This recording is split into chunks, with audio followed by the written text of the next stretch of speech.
eo afaka tavay anao misy rano latsaka ho anao raha manan-kery tondra fanadiovana ny otanatao afaparatsy navesitrakao revonaby ireo eloka natao misy hery magaga ny rana foiny Jeso amonjanao eo fotsy anjo-pikavana efa-tsaky mena rana fafy misy tompo afaka nasantena raha isonefa analo amotsy ny ota toy ny ora-panaly satria na feny vola fotsika feny vola mena nefa mbola natoloto pahotana sesena aza elasa otaro atoky andray ny raha tsy salasala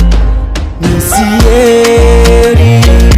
hery vaovao amin'ny raha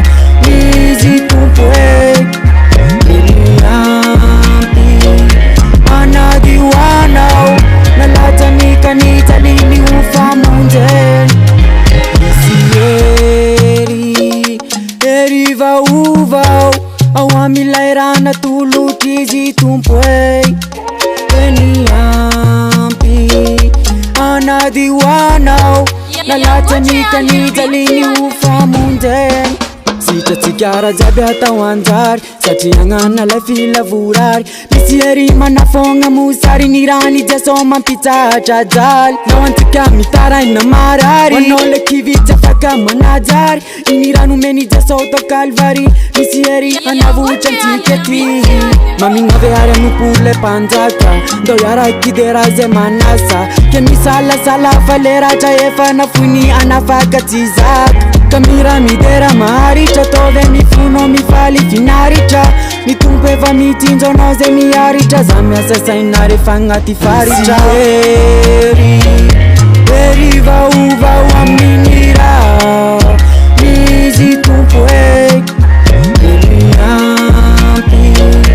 anady hoanao nalatany kanitaliny ho famonjeny misy hery vaovao ao amilay rana tolotry izy tompo meliampy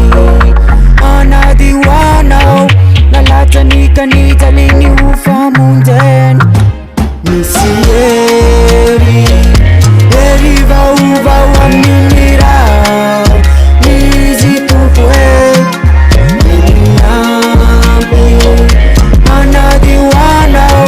nalatany kanitaliny ho famonjeny misy hery vaovao ao amilay rana tolotry izy tompo meliampy